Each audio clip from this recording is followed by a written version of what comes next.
श्री राधे राधे। श्री कृष्ण लीला का चिंतन गतांक से आगे।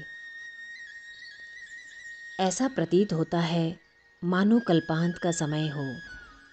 भगवान अनंत देव के सहस्र मुखों से प्रज्वलित अग्नि निकली हो।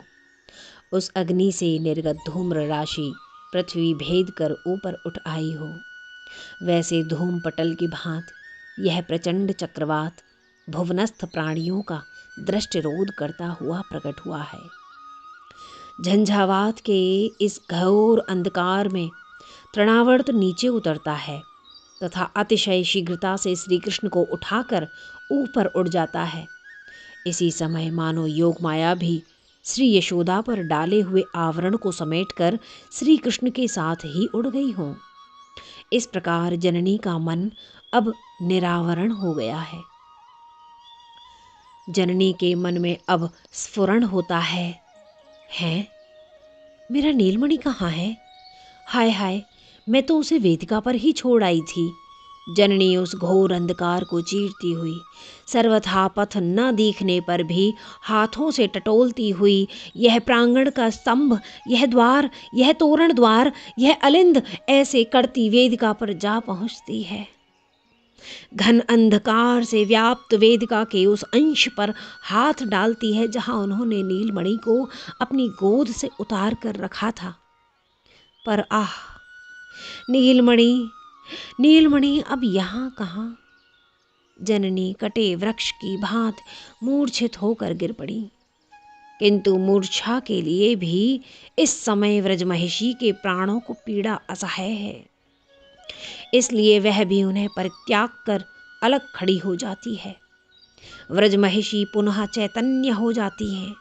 प्राणों की वेदना से कराहती हुई एक बार वे पुनः वेदिका का प्रत्येक अंश छान डालती हैं, पर नीलमणि नहीं मिले।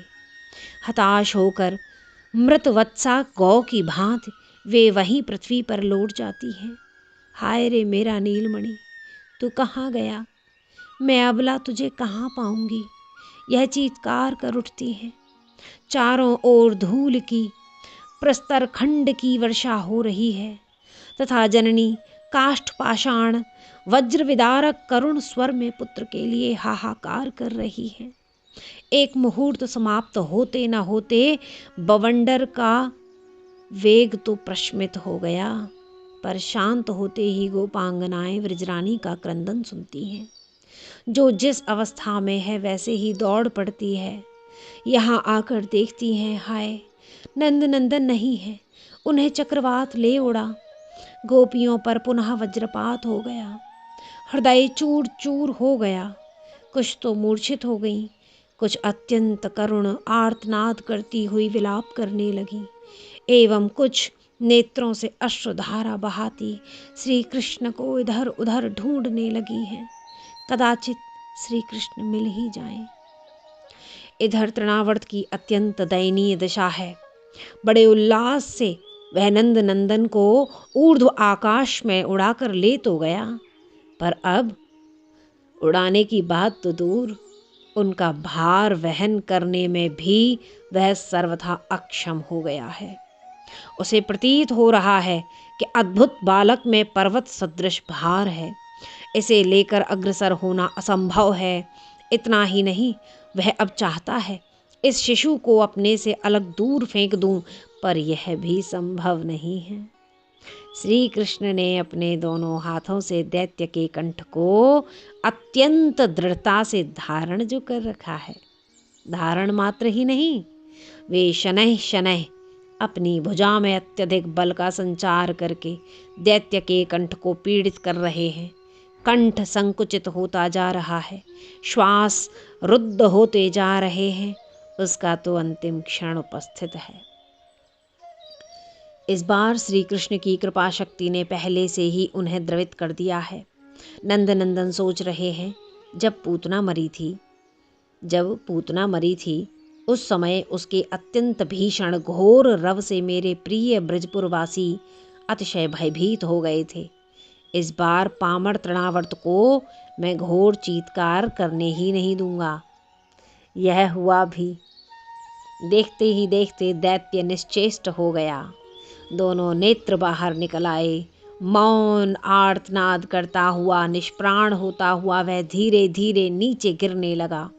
उसके वक्षस्थल पर विराजित, उसके कंठ को वेष्टित किए हुए श्री कृष्णचंद्र भी व्रजभूमि की ओर आने लगे। प्रतीत हो रहा है मानो तृणावर्त रूप सोपान का अवलंबन कर सुखपूर्वक वे स्वर्ग से अवतरण कर रहे हों।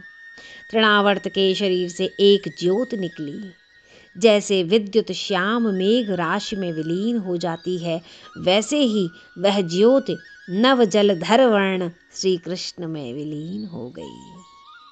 प्राण शून्य शरीर नंदालय के अत्यंत निकट एक शिलाबद्ध भूभाग पर जा गिरा, जहाँ नंदरानी अपने नीलमणि को दूध पिलाने के लिए कतिपय गायों का स्वयं दोहन करती हैं। पूतना दूर की वनस्थली में गिरी थी, तृणावर्त अत्यंत निकट गिरा। यह इसीलिए कि श्री कृष्ण के अतिशय प्रिय ब्रजवासी उन्हें शीघ्रातिशीघ्र सुगमता से ढूंढ निकाले, क्योंकि इस बार वे यह नहीं जानते कि श्री कृष्ण किस ओर गए हैं। पूतना को तो ले जाते देखा था, उसके पीछे प्राणों की ममता छोड़कर गोप सुंदरियां दौड़ी जो थीं। तृणावर्त के शिला पर गिरते ही महान शब्द हुआ और उसका प्रत्येक अवयव चूर्ण विचूर्ण हो गया। अवश्य ही श्री कृष्णचंद्र सर्वथा अक्षत हैं। शब्द सुनकर गोप सुंदरियां दौड़ पड़ती हैं। दैत्य के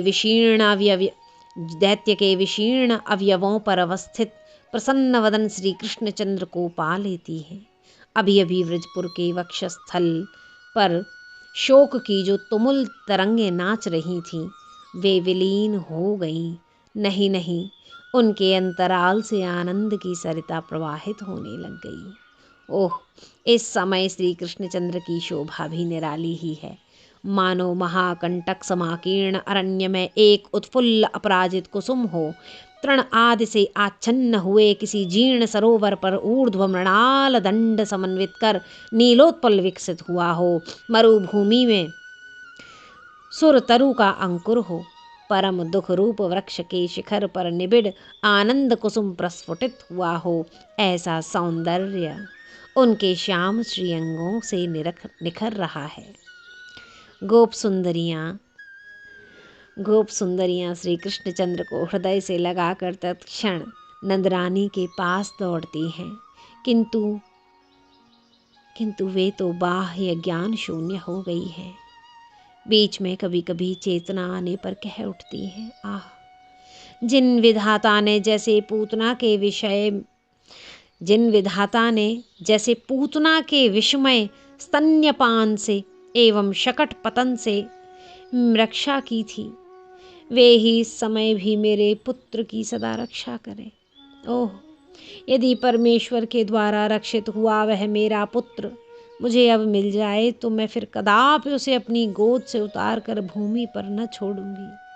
हाय बहनों, शीघ्र तुम सब चारों ओर देखो, पता नहीं बवंडर उसे कहाँ उठा ले गया है, वह कहाँ गिर पड़ा है। हाय हाय, शीघ्रता करो, शीघ्रता करो। जय जय श्री राधे श्याम।